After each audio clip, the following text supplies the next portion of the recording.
Hello, everyone. This is Coach Clayton, and this is my Women's Empowerment Interview episode. And today we have Anjum as our guest to discuss her journey of overcoming personal and professional obstacles in her life. Hey, welcome, Anjum. Thank you so much. Thank you so much for having me. Yes, yes. So, Anjum, thanks again so much for taking the time out of your busy day to chat with me. And I was really intrigued by your background. Can you tell us a little bit about yourself and the personal or professional obstacles that you had to overcome? Yes, absolutely. First of all, it's an honor to be here. So thank you for the invitation and thank you for having me. Mhm. Speaking about myself, so I used to work for the corporate world before becoming an entrepreneur. So I did the traditional 9 to 5 job. And to be honest, I was not quite satisfied with it. I felt that it was something that was not meant for me. It was something that was not a right fit for me. So there is nothing against the corporate culture or how the corporate world works, but it was something that was not a perfect fit for me. I was looking for something which was more creative, which would give me a little bit more location based freedom, visit my family whenever I wanted to, take a vacation whenever I wanted to. And I was feeling that I was being underpaid and overworked, and the kind of work that I was doing was repetitive and things like that. So I actually stuck with it for 2 years because I had worked hard to get the job, and I tried hard to keep at it. I tried my best actually, but then I started realizing that it was something that was not a proper fit for me. Then I started looking into other opportunities which would be perfect for me. I started researching and listing down things and making a note and exploring the market and finding out stuff. And then I found myself a mentor, and I saved up, I invested in her course, I invested in her masterminds, I became a part of her group, and then I was guided by her. And then I started as a freelancer earlier. I used to work as a freelancer before, and then slowly and gradually I transitioned into becoming into starting my own business. Wow, I love it. I love it because had, you knew that you weren't in the right place and you actually did something about it. There's so many women that know that they don't want to be in their 9 to 5, know Mhm. that they're like struggling each day, especially to get up just to get to the 9 to 5 job, Yes. but they're fearful. A lot of people are fearful to take the next step to figure out, what should Mhm. I be doing? So I applaud you for that, Anjum. I really do. Thank you. Now, what would be the message that you would give to a woman that's in that place where they know that they're in a 9 to 5 job, they know that they just don't like it, they dread going there every day? What would be your advice Mhm. to them? Yes, as you said that, before, that a lot of women are fearful about it. So I feel the fear comes majorly because of our surroundings and the society that we live in. Because, okay, you have graduated, you put in so much money to go to your college, you studied so hard, you prepped for this interview so hard, and finally you've cracked it, and you are working for this big company and the big corporate firm, and you're getting paid well. And what could be worse? Why are you trying to get out of it? So I think these are the kind of things that women become pressurized, and they put pressure on themselves. So I think the major driving force would be the society that we live in, because we have been brought up thinking that if we have put so much efforts into it, we shouldn't be leaving it so soon, right? So Mhm. I so if you yourself know that this is a situation that you don't want yourself to be in, then trust your gut. Honestly, just trust your gut. So if it is telling you that no, this is not what you want. Maybe you should try to explore something else. There is no other component. You cannot bring in any excuses. Of course, your mind is going to try and bring excuses saying, okay, maybe you're leaving it too soon. Maybe give it another year. Maybe you're too old for this. Maybe you're too young for this. Keep aside those excuses and trust yourself, trust your gut, and take that leap of faith, because 2 years, 3 years down the lane, you do not want to be stuck in the same position and wonder if, I should have taken that step maybe 3 years back. It wouldn't have been late by now, right? Yeah, absolutely. And I always say the time is going to pass anyways. So you definitely want to figure out what you want to do, especially if you're experiencing career burnout and you're overpaid and you're overworked, underappreciated. Yeah, the time is going to pass by anyways, and it's very important to figure it out.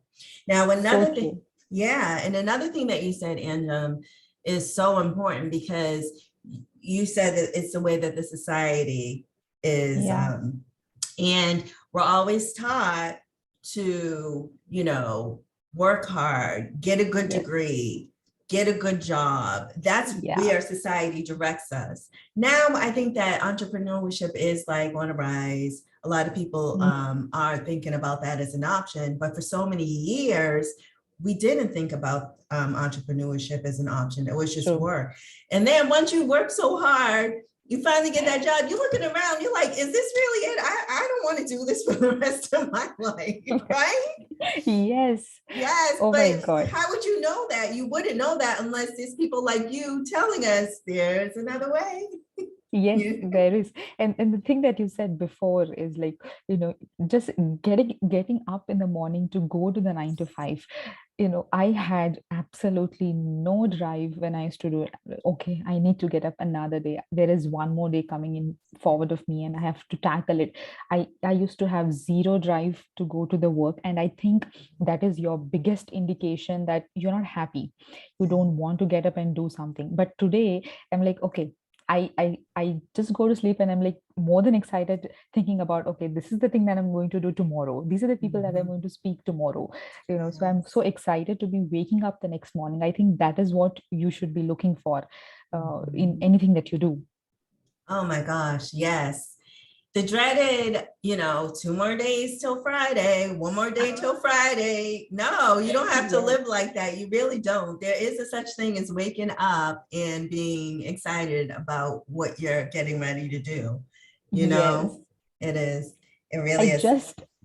I just read today somewhere that, find yourself a job or find yourself to do something that you wouldn't want to take a vacation from. So it's like, that's true. That is what I want. Yes, that's so true. And what I always tell my clients is that it's very important to start a business that you will do for free. Why? Because it could take years for it to be profitable. And you want to be able to be excited about it, regardless of if there's profit, if there's not profit, if the business is going well or not. So you definitely want to start something that will, like you said, inspires you every morning, right? True. Yeah. So, okay. So let's rewind a bit. So you are, you're not liking your job. You finally decide to make that transition. Were there people around you that were like, what are you doing? Why are you making this change? Yes. Oh my God. Yes. There were a lot of people. They're like, are you serious about this? Have you thought this through? Like, have you even saved up? What would you do if you are not earning at all? Like, you have consistent income coming in right now and you have money that you can spend on. And what would you do if you get zero money? What is your plan? And there were like so many questions just, by people. For anyone I shared it with, they're like, are you sure about this? Even today, some of my relatives, they ask my mom, they're like, why is she doing this? She could have stuck to her day job. Why is she doing this? I tell my mom, come on, by now you need to give them an answer, right? Yes, and that often people don't understand that often happens when there are people around you that aren't in business, that they are going along with societal norms that they just don't Yes. understand.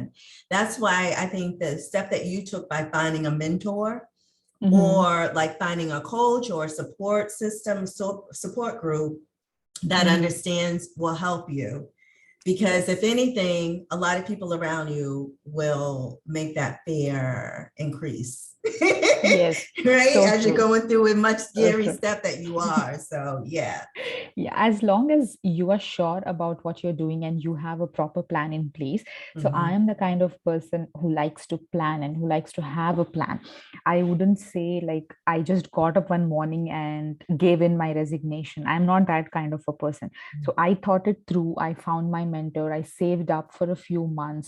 I thought I had, okay, even if I didn't earn for the coming 6 or 8 months, I would be fine. I gave myself that time. So I think if you are that kind of a person, you need to have some kind of backup and some kind of a plan so that you're not overwhelmed with all of the stuff that's going to come in your way once you start. Absolutely. Absolutely. Now, in starting your business, or even now in your business, what was one of the biggest things or biggest obstacles that you had to overcome, Anjum? So right now with social media, you might already be aware the importance of showing up, showing your face on camera and being on camera for that matter, being on videos and just being there online Mhm. for your audience and customers and all of that. So I'm a very shy and very introverted person. If you see me with my friends, I'm like the most party girl you will see. But then if you send me in a new group of people, I'll be like, okay, I don't want to speak a word with you. Just let me go. So Mhm. I'm that kind of person. So being in front of the camera, it was something I never even did in my entire life. Mhm. I took photos here and there, that's it. But I never made a video. I didn't know how to make perfect Yeah. videos. And just showing up and speaking in front of camera was something that was totally out of my comfort zone. So I think that was the biggest obstacle for me. And initially I used to worry a lot, thinking, okay, already people are talking of what the steps that I've taken. What will they say if I'm just standing in front of the camera and doing and saying all of these things? So for a lot of time I just was posting the normal posts, the graphical posts where there was no need for me to show up. But then I started to notice that if you want to stand out of the crowd and make your business stand out and connect with people on a more, human level, then you have to show up for your business. Is when I started, coming out of my comfort zone, trying out things and stuff like that. So I would say that was the biggest obstacle for me. Okay. Okay. And I understand that. I understand that. Wow. Yes. So tell me a little bit about your business. You have a Mhm. social media marketing business, right? Yes, Or I tell me a do. little bit about it. So I work as a social media manager for a few of my clients. So I handle their social media. I work on their target audience building. I work on their engagement. I work on the management of their DMs and comments and all of that. So also on the second hand, I work as an Instagram growth coach for a lot of businesses, in where I coach them through my one-on-one program on how to grow their business using Instagram. Because some business owners, what I found when I started out is not everyone wants to delegate their work to you. Some of Okay. them want to do the social media of their business by themselves, but they do not know how. Okay, Mhm. they are very interested to do it by themselves, but they do not know the strategies, they do not know what has to be done, the systems and everything in place. So that is when I started and made a one-on-one coaching program, Mm. so where I guide them how they can handle their own social media and leverage the power of Instagram by Mhm. themselves when they want to do it by themselves and not delegate it to a social media manager. So these are the two aspects that I work my business right now. Oh, nice. So, okay, so you have the coaching program and then you have the marketing agency that you just handle it, period, Yes. for the businesses. So do Mhm. you handle all of all social media, like Twitter, Pinterest, all of them, or is it like, do you have specialties in your marketing agency? So right now, I'm completely focused on Facebook and Instagram itself and Okay. not any other platform as of now. Okay. Okay. which is good. Facebook and Instagram, very good. Very good. So, Anjum, what is one takeaway or one piece of advice that you really want to stress to my audience or to the viewers to really inspire them? So if anyone asks for me for advice at any point, the thing that I tell them always is just, if your gut is telling you that this is not something that you want to stay in and you need to take action, just take that action, take that leap of faith, because trust me, it's going to be worth it. So you have spent a long time to realize that this is not something you want. And just don't neglect, or just don't ignore those feelings, or don't ignore those signs that your mind is giving you that you need to try something else. Take into account all of those thoughts and take a step and leap forward. Oh, I love it. I love it. And just for everyone to know, you don't have to just jump into a full-time business if you're working. You could Yes. just start slow, but do Yes, something, take that absolutely. first step.